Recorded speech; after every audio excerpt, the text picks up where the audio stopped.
ওম নমঃ শিবায়, welcome back. আজকে দেখবো আপনি যদি অনেকদিন ধরে আপনার সাথে হয়ে যাওয়া সমস্ত ইনজাস্টিসের জন্য ডিভাইনের কাছে অনেকদিন ধরে অ্যাপ্লিকেশন দিয়ে যাচ্ছেন, অনেকদিন ধরে ইমেল করে যাচ্ছেন বা অনেকদিন ধরে বলে যাচ্ছেন যে আমার সাথে জাস্টিস কবে হবে, তবে আজকে সেটার উপরে রিডিং করব।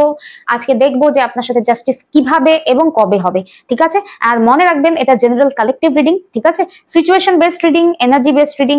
আপনার যদি আরো ডিটেলে জানতে হয় আপনি অবশ্যই আমার থেকে পার্সোনাল রিডিং নিতে পারেন, অথবা কোনো যদি course related, taro learning course related যদি কোনো ডিটেলস জানতে হয় তো অবশ্যই আমাকে হোয়াটসঅ্যাপ করবেন। নাম্বার যেটা আছে স্ক্রিনের উপরেই আছে, হোয়াটসঅ্যাপে মেসেজ করতে হবে, ঠিক আছে?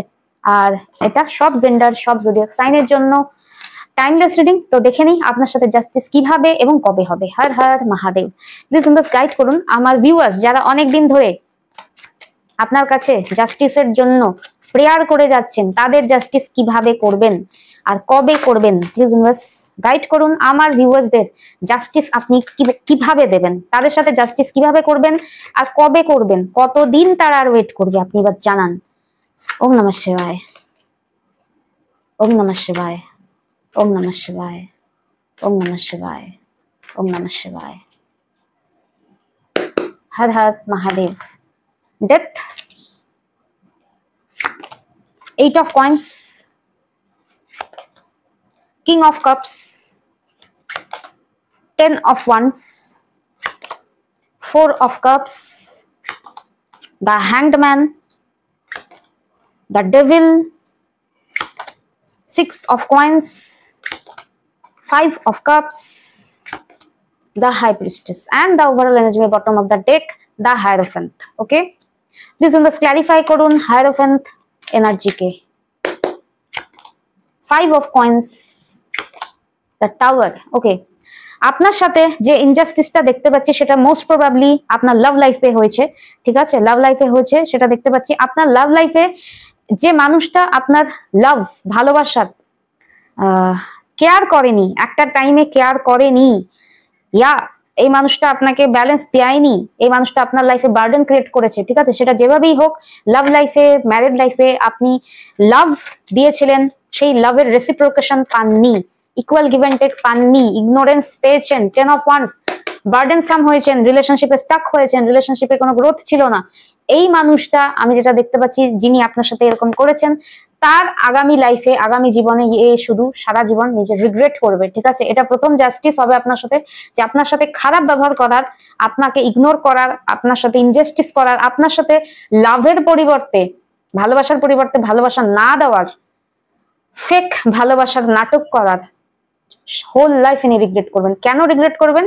তার কারণ আপনার লাইফে আমি যেটা দেখতে পাচ্ছি নিউ বিগিনিং হবে।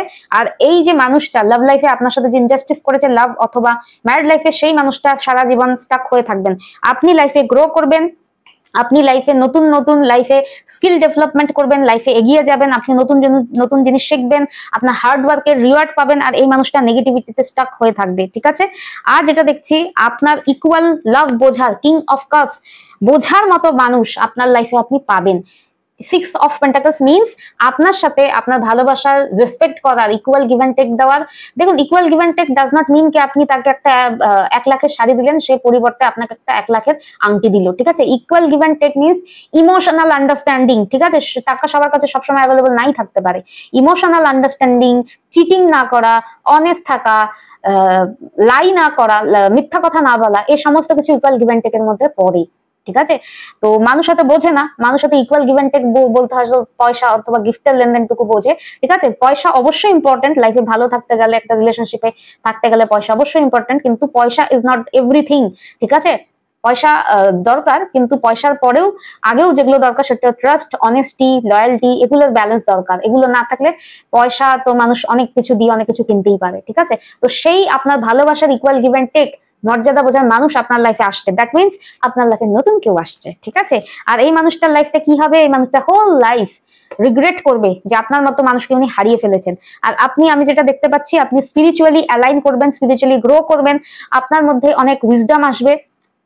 আপনি যেটা ইমোশনালি ভালনারেবল হয়ে এই মানুষটার সাথে বারবার অপেক্ষা করে গেছেন যে মানুষটা হয়তো একদিন বদলাবে, নিজেকে শুধরাবে, সেই অপেক্ষাটা আপনি আর করবেন না। High priestess means expectation less হবেন আপনি। 3 of swords, queen of wands, এই হার্টব্রেকের পরে অনেকবার হার্টব্রেক করেছে এই মানুষটা। এই হার্টব্রেকের পরে আপনি এনার থেকে ডিটাচ হয়ে কুইন অফ ওয়ান্স নিজেকে চুজ করছেন, এই মানুষটাকে চুজ করছেন না। কুইন অফ ওয়ান্স মিন্স নিজের সেলফ রেসপেক্ট আপনি নিজে করা শুরু করলেন। এই মানুষটা না তো আপনাকে না আপনার ভালোবাসাকে কোনো রেসপেক্ট দিয়েছে, তো আপনি নিজেকে চুজ করছেন, আপনি লাইফে স্পিরিচুয়ালি হিল হচ্ছেন। তো আপনার লাইফে আমি যেটা দেখতে পাচ্ছি, লাভ লাইফে নতুন কোনো আপনার সাথে আন্ডারস্ট্যান্ডিং করার ইকুয়াল ম্যাচ ডিভাইন আপনাকে দিচ্ছে। এতদিন হয়তো এই মানুষটা নিয়ে আপনি পজিটিভ ছিলেন, আপনি ছাড়ছিলেন না মেন্টালি, ঠিক আছে?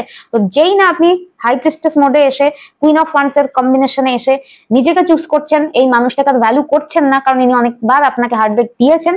যেই আপনি নিজেকে চুজ করছেন, নিজের জাস্টিসের ফিলিংটা এসেছে, এই লাভটাকে দরকারে জাস্টিস আপনার কাছে ইম্পর্টেন্ট নাকি এই মানুষটা, ঠিক আছে?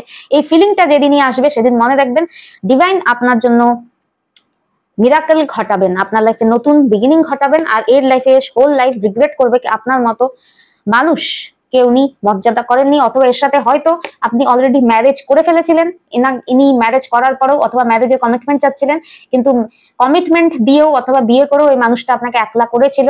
সেই কারণে হোল লাইফ এই মানুষটা নিজের ম্যারেড লাইফে, অথবা বলতে পারি হয়তো সারা জীবন সে একাই থাকবে, অথবা অন্য কাউকে ম্যারেজ করলেও তার ম্যারেড লাইফটা সুখকর হবে না। দ্য টাওয়ার মিন্স ম্যারেজ লাইফের যে সুখ শান্তি সেটা ইনি কোনোদিন পাবেন না, তার কারণ একটা সময় ইনি আপনাকে হয়তো ইনি ম্যারেজ করেও ভালো রাখেননি, অথবা ম্যারেজের কমিটমেন্ট দিয়েও আপনাকে মিথ্যা আশায় আপনাকে অনেকদিন স্টাক করে রেখেছিলেন, একলা ফিল করিয়েছিলেন, ঠিক আছে? মানে মানুষ যার সাথে যেমনটা করে না, সময় সেটা ফেরত দেয়। এখন এটা ইম্পর্টেন্ট না, এখন যেটা ইম্পর্টেন্ট আপনার লাইফে যেই নতুন মানুষটা আসছে তার মাধ্যমে কিভাবে জাস্টিস হবে, তাই না? Past is past, bygones let bygones be bygones, ঠিক আছে? এখন দেখি নতুন মানুষের ক্ষেত্রে কিভাবে ডিভাইন জাস্টিস করবেন। এই মানুষটা এসে আপনাকে প্রথমত হিল করবেন। আর হিলিং আমি যেটা বলছি, কোনো মানুষ এসে হিল করতে পারে না, এটা আমার বলার অ্যাপ্রোচটা ঠিক হলো না। আপনি নিজের মধ্যে অলরেডি হিল হবেন, তখনই পজিটিভ লোক আসবে। ইনি এসে আপনার হিলিং কে আমি যদি বলি সুদিং একটা, কিভাবে আমি এই জিনিসটাকে এক্সপ্লেন করবো, মেন্থল যে ঠান্ডা হয় না, আমরা পোলো খেলে যে মেন্থলের যে একটা ঠান্ডা শিরশিরানি যেটা আমি অনুভব করি মেন্থলের, তো আপনি অলরেডি হিল থাকবেন, ইনি এসে সেই কুলিং সেন্সেশনটা আপনাকে দেবেন। আমি এর থেকে আর ভালো কোনো এক্সপানশন পেলাম না। আর ইনি আপনার লাইফে এসে না দেখবেন যে স্পিড কাকে বলে, ইনি তো রিলেশনশিপে কোনো এফর্ট নেননি, পাস্টের পার্সন, ইনি এসে আপনার জন্য খালি এফর্ট অ্যান্ড স্পিড থাকবে। আরেকটা ফাইনাল কার্ড দেখতে পাচ্ছি, ইনি আপনাকে কমিটমেন্ট দেবেন, ঠিক আছে? কমিটমেন্ট দেবেন, যেটা হয় কি বিয়ের পরেও লোকে কমিটমেন্টের ভ্যালু বোঝে না। কমিটমেন্ট মানে কিন্তু শুধু বিয়ে করা বা সাধারণ মতো যেটা কি একটা রিলেশনশিপের একটা স্ট্যাম্প লাগানো, সেটা না। কমিটমেন্ট কথার অর্থ কমিটেড থাকা, অন্য কারো প্রতি আকৃষ্ট না হওয়া, লয়াল থাকা, অনেস্ট থাকা, মানে যেই প্রমিসেসটা উনি করবেন সেটা লাইফ লং রাখবেন, ঠিক আছে? Life long. এই কয়েনটার একটা ভ্যালু দেখুন, আজকালকার দিনে আমাদের কি আমরা নোট ইউজ করি, তাই না? টাকার নোট ইউজ করি। আর এস অফ কয়েন্সটা কি, একটা আমরা যেটাকে 1 টাকার কয়েন যেটাকে বলি, 1 টাকার কয়েনকে কি বলা হয়, একটা 16 আনা বলা হতো না আগে, ছোটবেলায় শুনেছিলাম। তো 16 আনা মানে এই মানুষটা যদি বলি 16 আনা, বা বলতে পারি হোলসাম, মানে হোল একটা 100% ট্রু মানুষ আপনি আপনার লাইফে আসছে, ঠিক আছে? যখনই আপনি সারেন্ডার করবেন, ডিভাইনকে বলবেন যে আমার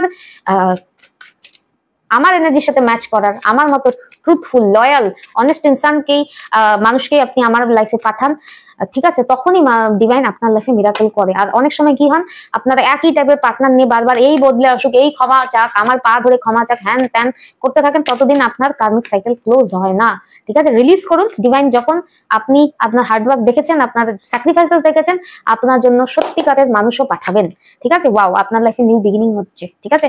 আমি দেখতে চাই এনার সাথে আপনি কোনো ফরেন ট্রিপেও যাবেন।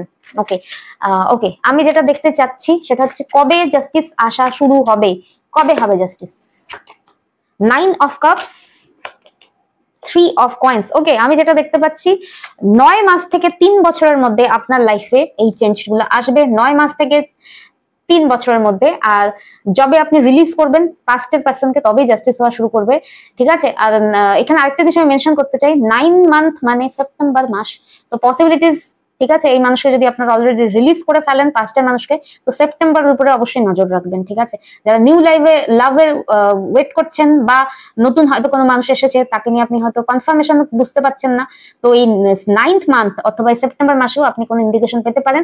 ম্যাক্স টু ম্যাক্স 3 মাসের মধ্যে, 3 বছরের মধ্যে আপনার লাইফে একটা huge healing and huge love life wait করে আছে, ঠিক আছে? এটা যাদের জন্য অ্যাপ্লিকেবল হলো সিচুয়েশনটা, অনলি তাদের রিডিং। যাদের জন্য অ্যাপ্লিকেবল হলো না, আপনারা ক্লারিফিকেশনের জন্য পার্সোনাল রিডিং নিতে পারেন, ঠিক আছে। জেনারেল রিডিং এর মধ্যে যে এনার্জিটা মেইন এসেছে সেটাতেই আমি রিডিং করলাম, ঠিক আছে। তো যাদের সাথে রেজোনেট করবে এনার্জিটা অবশ্যই বলবেন। টেক কেয়ার, ওম নমঃ শিবায়, বি পজিটিভ, হর হর মহাদেব, এন্ড বাই।